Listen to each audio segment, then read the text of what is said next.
If you have been with us for the last few weeks, you may be seated. We are concluding a series.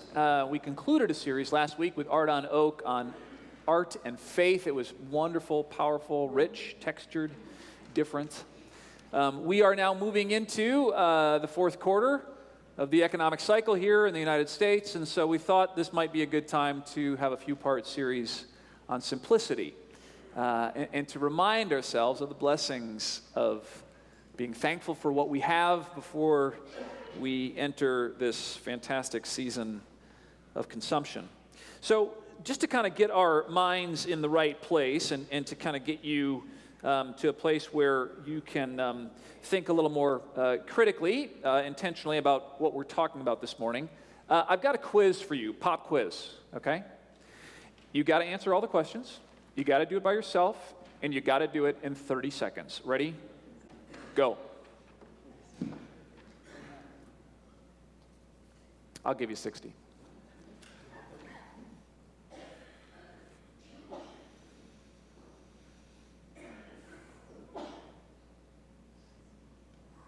Okay, now what I want you to do is turn to somebody next to you and share with you, just share back and forth the answers that you got and see if you're on the same page. Okay? Go.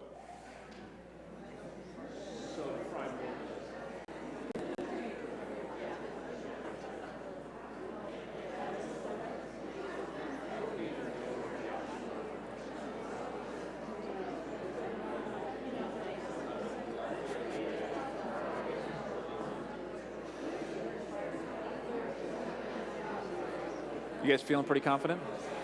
Yeah? No? Okay. Good. Okay. Can you? You're good Americans. All right, here we go. Let's see how well you did. What part of our commercial real estate in this country has grown more than any other over the past 40 years and in fact has grown exponentially and outpaced everything else for the last 15 years for sure? Anybody know what part of our commercial real estate?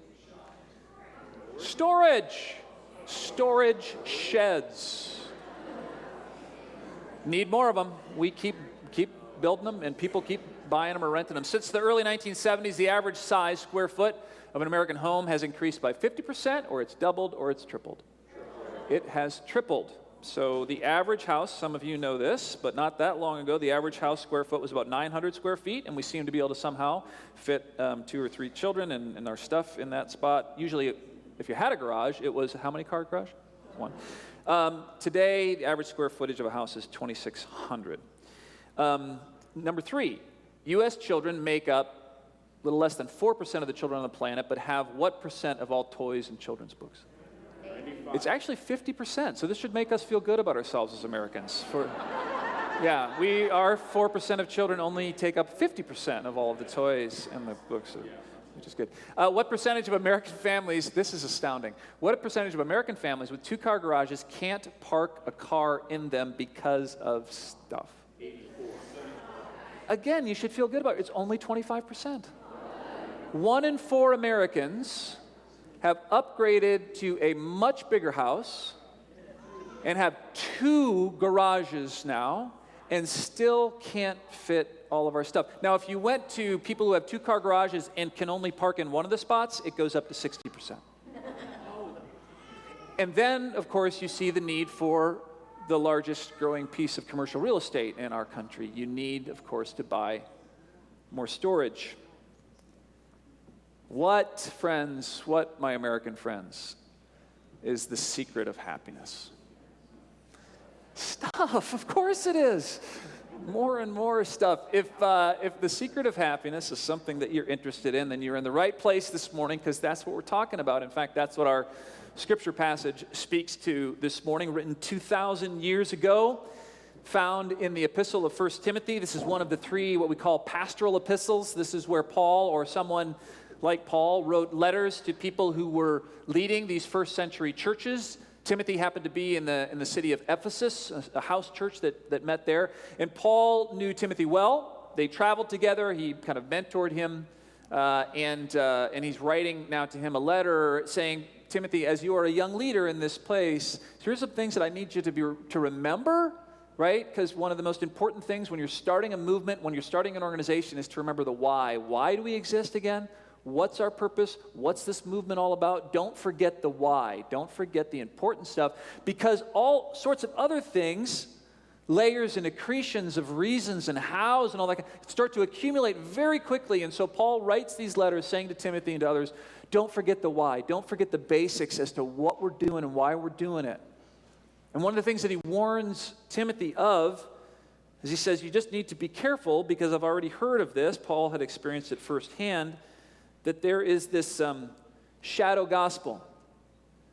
There is this shadow gospel that is being preached in the churches that comes alongside of the gospel of Jesus Christ, that has a lot to do with how it is that you can get happy, how you can know fulfillment, and it has to do with profit. And it's not spiritual profit, it's making some money off of the gospel. And so there were these pastors, I know you can't imagine this, who were preaching a message 2,000 years ago that said, what following Jesus is really about, what being a Christian is all about, is becoming more materially comfortable and knowing health and wealth in those ways. And Paul writes to Timothy in 1 Timothy chapter 6, and he says, don't for a minute believe that. That is not the gospel. The gospel of Jesus is different than that. And so Paul takes some time in the 6th chapter of his first letter to his disciple Timothy to explain what really happiness is all about and what the essence of the gospel is when it comes to profit.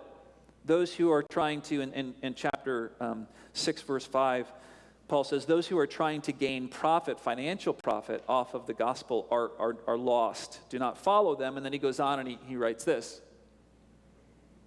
He says, actually, godliness is a great source of profit when it is combined with being happy with what you already have.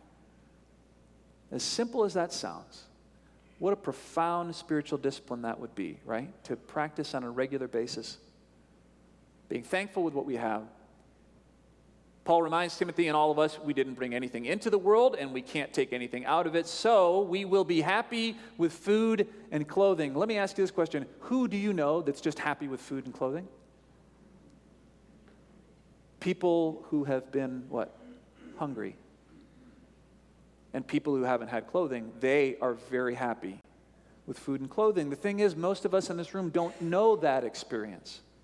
Paul and Timothy both knew that experience. They were thrown out of towns, naked and beaten. They were in prisons. There were plenty of people in the first century. There are plenty of people in our world today who are hungry and have a hard time finding clothing. And so that simple phrase, we will be happy with food and clothing, might sound a little bit silly to us, but friends, I mean, that's a lot to be thankful for, right?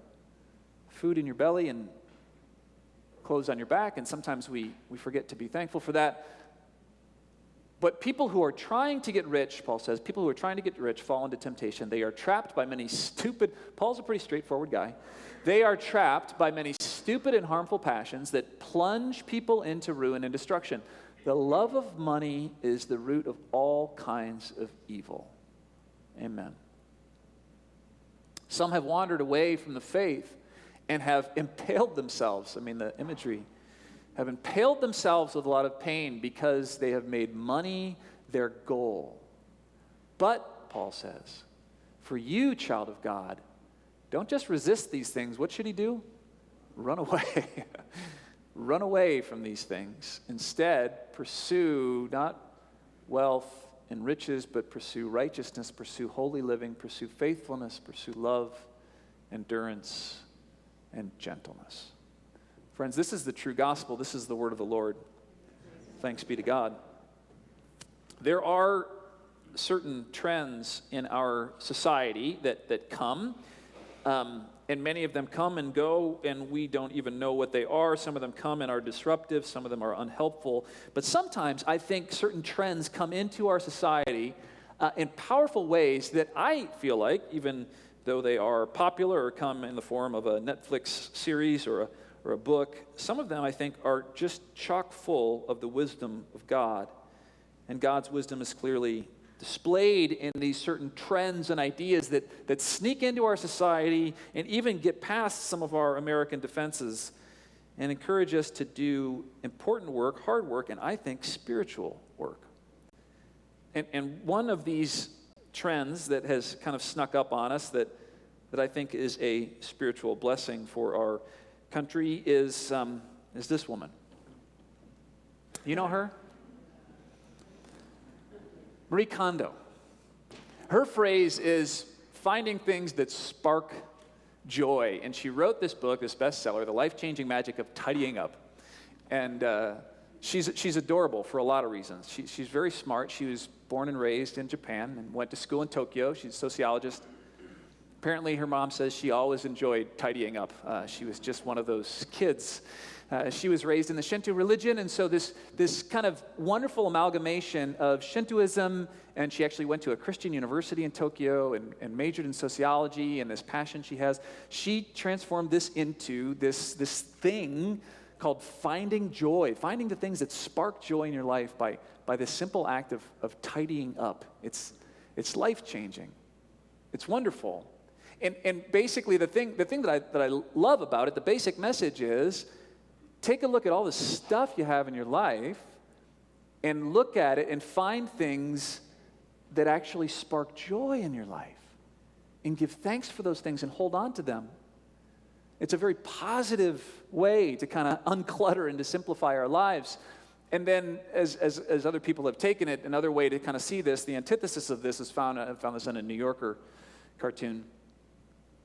So even if you don't want to just focus on the things that spark joy, you can find the things that spark rage, whether that is in a box in your garage or that is in a relationship or whatever, and maybe just get rid of them. Kondo's message is striking home in our country and our culture because the fact of the matter is we are not as happy as we think we are or we want to be or we feel like we should be. We just aren't. Each year, the UN puts together an International Day of Happiness that happens in late March. And whether you knew it or not, every year a report is released at that International Day of Happiness, and it's called the World Happiness Report. And people across the globe in the previous year, the year before that, are interviewed and asked questions, and then they end up ranking the nations of the world on the happiest to the least happy. And you would think, right, that being the wealthiest country in the world with low crime rates and apparently all sorts of opportunities that we would be the happiest country in the world. Well, the strange thing is, for the last 4 years, the United States, as this survey has been done, has fallen and fallen and fallen in the ranks. Now we find ourselves at number 19. We are the 19th happiest country in the world, right there with the Czech Republic. It's the unhappiest we've ever been in the number of years that this survey has been taken. Why? How could that be? How can you be the wealthiest nation that the world has ever known and also continue to fall in happiness and be the most unhappy that we've been as a nation in some time? And I would posit that it might be because it is just too darned easy to continue to listen to and to buy into this shadow gospel that pervades so many aspects of our society and our country, probably more than others. And it whispers to us again and again and again and again that it's in the accumulation of wealth, of property, of materials that you will find happiness. And if you haven't, you just need to try a little harder, because look at everybody around you and their Facebook pages and how happy they are. It is true, and I want to be clear about this, that wealth and money does bring happiness, right? You try being someone who is hungry or doesn't have shelter and clothing. If you've got bills that you can't pay, money does make life easier, and it makes you happier. But again, you can look at numerous reports that in looking at people and their happiness spectrum and their indication, that basically, depending on what part of the country that you're in and what part of what city that you're in, but somewhere between $50,000 and $85,000 a year is about as much as all of us need to be happy. Really, with that amount of money, depending on where you're living, you can get kind of all the stuff you need, and you can actually save a little bit with that if you live, within your means in a simple life. And so if you're looking for more happiness through stuff and wealth, you will get actually happier and more comfortable as you accumulate. But when you get to that point, The interesting thing is that even though the temptation is that getting a little bit more, having a little bit more, another ping in my bank account, another thing is going to somehow spike my happiness, it actually does momentarily, and then it levels back off again. They have found to the same level of happiness you had, and if you do it enough times, you actually get less happy the more often you do that. It's called, this is interesting, it's called the hedonic treadmill effect. See if I can find it here. There it is. Hedonic, you guys know where that word comes from? Hedonism, right? Hedonism is this idea of, kind of wanting more and more of what makes us feel good. After you get to that certain point where happiness can purchase joy and comfort, you actually level off again and again, and yet the dopamines that are created in our brain when we click and we buy that thing, or we go to that place, or we find that sale, that continues to speak to us that this is going to do it this time. This is what I need, right?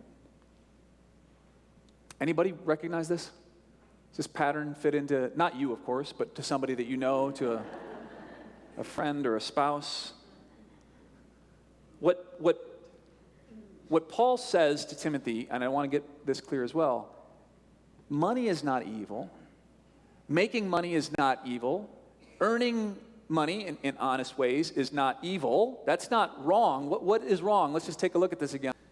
Paul says that people who are trying to get rich, if that's your goal, trying to get rich, there's a problem there. Because you're going to fall into temptation. Paul says that it's the love of money, right, that is the root of all kinds of evil. When we find ourselves falling in love with our stuff, right, that maxim that we can fall in love with our stuff and use the people in our lives instead of what? Loving the people in our lives and using the stuff as tools, right? Love of money is the root of evil, Paul says. When we make money our goal, that's when things get off track. But instead, Paul says, pursue righteousness, not money. Pursue holy living, not getting rich. And sometimes the two they can happen simultaneously. Praise the Lord. But the key thing is, Paul says from the very beginning, make sure you're happy with what you already have. Make sure you recognize what you have around you in the first place and be thankful, be thankful, be thankful, be thankful. You want to know how to be happy? You know what the secret is of happiness? Be thankful for what you already have. Really take time to recognize the simple things that we walk by every day and forget to be thankful for, to practice gratitude, right? So that's what I think Paul is saying here. I think, honestly, that's what Marie Kondo is doing. That's what she encourages. One of the things she says is that before you get past my hedonic treadmill, she says, before you go and purchase one other thing, first make a discipline, take the time to look at all the things that you already have. And she says, do this literally, and Kondo tends to start with clothing. Go into your closets, go into your drawers, go into wherever it is that you have stored or squirreled away all your clothes, and lay them out, all of them. So you can first of all see all of the clothes, all the shoes, all the things that you have. And once you've got it all in a big pile, then you simply go through them all, item by item, and you hold them up, and she says, you just ask yourself, what sparks joy? Which of these things spark joy in my life? And what does that mean? I'll tell you what I think it means for me, because my wife and I have done this together. It's trusting, first of all, as Christians, that you are good and beloved children of God, that the Spirit of God resides within you in your unique and beautifulness. And so as you hold things up and it sparks joy, that is the Spirit of God sparking within you. What is it about this thing that really does align with who I am as a child of God, align with who I am as the person, not only that I am, but that I want to be? That sparks joy. And the more you practice that, you actually start to interpret in your own life the things that bring you joy and the things that actually just wear you down, because part of the hedonic effect is that we can lose touch of those things. And we can start to think of the things that take up space in our lives actually bring us joy, and they don't. And this simple act of simply going through your stuff one piece at a time and asking each one, do you spark joy in my life, is a spiritual, profoundly spiritual act. And if it does, then you are thankful. And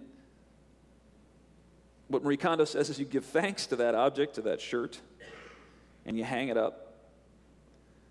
But if you pick something up and you say, I can't remember ever buying this thing, or I never really liked this thing, or then she says what you also do is you thank it. You thank that shirt, that item for being a part of your life, and then you put it in another box that is set aside for all those things that you will give to others who perhaps could use them. That simple practice of going through your stuff piece by piece, trying to understand whether it aligns with who I am and who I want to be as a child of God, and making simple decisions, auditing our stuff, that simple methodic method will leave us with a closet that is less filled and a box that is filled with things that we can give to others who might need them or appreciate them. What does this have to do with faith, Paul? You might say, I came here to church and you're talking about Marie Kondo. Well, I think, as I said before, I think sometimes these spiritual messages, profoundly spiritual messages, are disguised in pop culture in ways and can get to our hearts in ways that sometimes even Scripture can't. This has everything to do with our faith. Our lives, our homes, our possessions, our closets should echo who we are, who we want to be, and who we say we are. Our lives, our garages, our closets, our homes should be, in our best case scenario, in line with our beliefs, our values, our understanding of eternal joy. And then Kondo says, after you've audited your clothing or your box in the garage, then move into other areas. And as you do, you might start to see that you have actually been playing along with and following the narrative of a shadow gospel, one that is 2,000 years old. Playing along with this gospel that says, as Paul says, has trapped us with many stupid and harmful passions and plunged us into ruin. The brilliance of Kondo's method is that I believe it is an act of rebellion against a society that tells us to, for goodness sakes, hold on to everything. Hold on to everything. This act of rebellion pushes against that message that says, hold on to your papers, hold on to your knickknacks, hold on to your clothing, hold on to your belongings. Not just that, but hold on to your history, hold on to your resentments, hold on to your hurts, hold on to those feelings of revenge. If we're honest about it, in a lot of areas of our lives, we are hoarders of emotions and history and stuff. And until and unless we look at all of it one by one, we can forget and we can become enamored by and even intoxicated by this alternative gospel. For anyone who has studied the tendency of hoarding that I think we are probably all guilty of at one level or another, it is grounded in deep insecurity and fear. It's insecurity, it's fear that we won't have enough, fear that we will forget, fear that we might need something that we've given up. Jesus' message is fear not. Jesus' message is love God with all your heart, love yourself, and love your neighbors. But the message of this fourth quarter of American commerce is love your stuff and be afraid and feel unfulfilled. And don't look at what you already have, look at what others have, and then buy stuff. Buy stuff. And then just run another cycle on that treadmill and wonder why, for some reason, a week later, you're not more happy.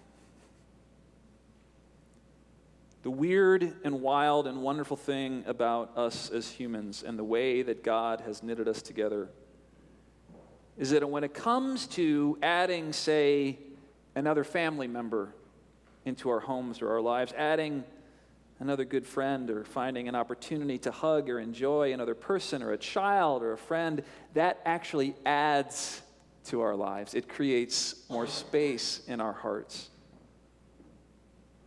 The things Paul encourages Timothy to pursue, right? Faithfulness. When you add more faithfulness to your life, it actually makes you a more faithful person. When you add more love to your life, it actually makes you a more loving person. when you add more gentleness to your life, it actually makes you more gentle to more people. Stuff doesn't work that way. It doesn't have that effect on our lives. Our stuff never enters our lives quietly. It takes up space. It demands upkeep. It demands protection and insurance and emotions. It crowds out time, and even those things, if we get enough, it even crowds out those things that we know truly bring us joy. And so there is the secret. Taking a deep and honest look at those things that we already have and find time to fall in love with them again. Those things that we know are the most precious and prized possession in our lives. And to be thankful for those things that bring us joy.